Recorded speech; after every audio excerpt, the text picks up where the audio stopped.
नमस्ते।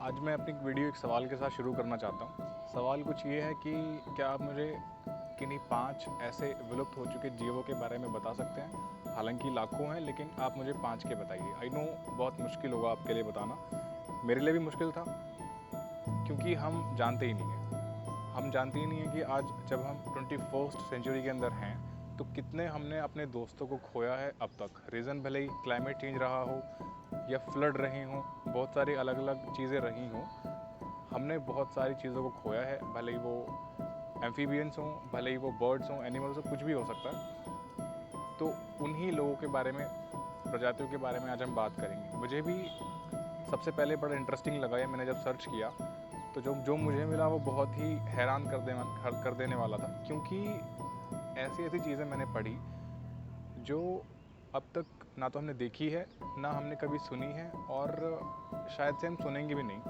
तो मैंने जिम्मेदारी उठाई है, और बहुत रोचक होगा ये आपके साथ शेयर करना कि किस तरीके से एक पूरी की पूरी जो एक सीरीज़ है, पूरे के पूरे एक प्रजाति का खात्मा होता है। कैसे अलग अलग तरीके के थे, क्या उनका साइज़ था, कैसे वो थे, कैसे दिखते थे। जब हम विलुप्त प्राय सुनते हैं तो अमूमन हमारे दिमाग में डायनासोर सबसे पहले आता है। तो डायनासोर ही नहीं है, बहुत सारे अलग अलग हैं। तो उन्हीं सब के बारे में हम जानने की कोशिश करेंगे, बहुत रोचक तरीके से जानने की कोशिश करेंगे। तो चलिए शुरू कर। तो सबसे पहले जब हम चलते हैं तो हमारे सामने आता है एलास्मोथेरियम। थोड़ा अजीब सा नाम है, आई नो, लेकिन था तो था भाई। अब देखो ये दिखता कैसा है, ये कुछ इस तरीके से दिखता है, और इसका स्केलेटन कुछ ऐसा है। थोड़ा थोड़ा सा आप सोचेंगे कि डायनासोरस जैसा है, लेकिन ऐसा नहीं है। ये उससे कहीं छोटा है, उससे वजन में छोटा है, लेंथ हाइट सब में छोटा है, और ये कुछ इस तरीके से दिखता है। इसके एक सींग भी दिख रहा है यहाँ पे, है ना। तो इसको सींग देखते हुए आप सोचोगे ये तो राइनोसोरस वाली फैमिली का होना चाहिए। बिल्कुल है। Elasmotherium is an extinct genus of large rhinoceros endemic to Eurasia. बिल्कुल राइनोसोरस की फैमिली से ये बिलोंग करता है। और आज के जो राइनोसोरस हैं ये भी इवन उसी कगार पे हैं कि हम इनको जल्दी ही खो देंगे, आज नहीं तो कल खो ही देंगे। बहुत कम बचे हैं। भारत में भी कुछ ही जगह हैं, जैसे असम में है काजीरंगा नेशनल पार्क, वहीं पे ये एग्जिस्ट करते हैं। कुछ ही जगह बची हैं राइनोसोरस के लिए। अभी यूरेशिया क्या है, यहाँ पे लिखा हुआ है यूरेशिया। यूरेशिया एक्चुअली आपको अगर मैं बताऊँ तो इधर आप देख रहे होंगे ये पूरा एशिया है, विद चाइना इंक्लूडिंग। ये सारा चाइना का हिस्सा है बाहर वाला, और नीचे ये सारा ये इंडिया है, हमारा प्यारा भारत, और ऊपर का हिस्सा ये इधर वाला ये यूरोप है। तो यूरोप में इधर ये फ्रांस, ये यूके हो गया, ये फ्रांस हो गया। तो ये सारे जितने भी हैं, और ये सारे तो यूरोप, आप इसको ऐसे समझ लो, Europe plus Asia is equals to Eurasia, ठीक है। तो इस पूरे एरिया में ये कहीं ना कहीं एग्जिस्ट करते थे। इनके स्केलेटन, इनकी और चीज़ें बहुत यहाँ से मिली हैं। तो ये पूरा एरिया ये कवर करते थे।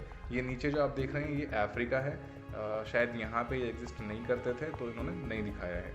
इधर ये आप नीचे देखेंगे बहुत सारी अलग अलग, ये शायद ऑस्ट्रेलिया है, हाँ ऑस्ट्रेलिया है यहाँ पे। चलते हैं आगे। अब काफ़ी इम्पोर्टेंट, ये रहते कब तक थे धरती के ऊपर? तो लगभग 39,000 ईयर्स अगो इन्होंने छोड़ दिया धरती को, और आज ये नहीं है। तो इनका एक स्केलेटन यहाँ पे दिखाया हुआ है, जॉ है शायद, जबड़ा है ये, दांत देखिए कितने बड़े, मुंह भी पूरा बड़ा है, ये शायद नाक है इनकी। तो बहुत खतरनाक सा स्ट्रक्चर है। तो अभी होते तो अभी तो बहुत बुरा होता हमारे लिए, ह्यूमन लाइफ के लिए। अब इनके बाद अब देखो एक बहुत अच्छी बात है, elasmotheres were herbivores like all other rhinoceros. मतलब ये खाते क्या थे? ये शाकाहारी थे, ठीक है, जैसे आज के राइनोसोरस हैं। ये देखिए इनकी कुछ इमेजेस हैं, स्केच बनाए हुए हैं, क्योंकि फ़ोटोज़ तो अवेलेबल थी नहीं, तो स्केच बनाए गए इनके स्केलेटन को इमेजिन करने के बाद। तो कुछ इस तरीके से निकले हैं, ऐसे हो सकते थे, ऐसे हो सकते थे, स्केलेटन के बेसिस पे ये स्केच बनाए गए हैं। तो हार्बीवोरस थे, इम्पोर्टेंट यही है कि खास खाते थे घास, और ये इन सब चीज़ों को खाते थे, फल वल जो हो गया। ह्यूमंस के लिए ये कहीं ना कहीं डेंजरस नहीं थे। उसके बाद अगला आता है कि इनका कुछ स्पेसिमेन है यहाँ पे, कितना इनका हाइट, कितना लेंथ। 4.5 इनका लेंथ था, और 2.0 मीटर, दैट इज 6.7 फीट ये हाइट में थे। हाइट हालांकि ज़्यादा नहीं है, लेकिन कहीं ना कहीं वेट बहुत ज़्यादा है, भारी बहुत ज़्यादा थे। उनको पता है राइनोसोरस बहुत ज़्यादा हैवी होते हैं, तो ऐसे ही वेट के अंदर ये बहुत हैवी हैं। और 3.6 से 4.5 टन वेट बहुत ज़्यादा होता है। और ये लगभग आप ये समझ लो कि एलिफेंट से लगभग थोड़ा सा ज़्यादा, क्योंकि एलिफेंट का होता है 2 टन से लेके लगभग 3.2 टन तक on an average. Asian elephant लगा लें या अफ्रीकन एलिफेंट लगा लें तो ये लगभग इतना जाएगा वेट के हिसाब से। काफ़ी ज़्यादा वेट इसको मैं मान सकता हूँ। अगला आता है कि एक कंपैरिजन यहाँ पे दिया हुआ है कि ये कितने बड़े होते थे।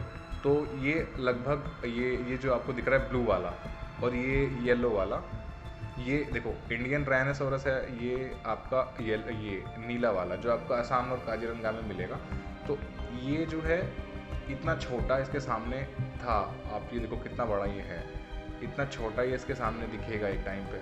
तो इंसान को देख लो, ये लगभग जो एक बॉक्स है ये लगभग 1 मीटर का है, तो इंसान कितना हो गया 1 मीटर पूरा ये बॉक्स, और लगभग ये तो ऑन एन एवरेज 1.5 मीटर का एक इंसान होता है। तो इससे भी लगभग कितना बड़ा ये होगा आप देखो। तो काफ़ी ज़्यादा एक लेंथ बहुत बड़ी है, हाइट भी बहुत बड़ी है। तो ये कुछ इस तरीके से कंपैरिजन दिया हुआ है। ये शायद हिप्पोपोटामस होना चाहिए ना ग्रीन वाला। खैर लीविंग इट। उसके बाद कुछ नहीं बचता है, बहुत छोटी सी मैंने इन्फॉर्मेशन रखी है। I hope you like that. और अगर आपने लाइक किया है, पसंद किया है, तो आपने करना क्या है, आपने कुछ नहीं करना है, आपने बस लाइक करना है। बाकी जो आप चाहें वो आप कर सकते हैं। Thank you so much for watching the video. Will see you in the very soon next video. Thank you so much. Making me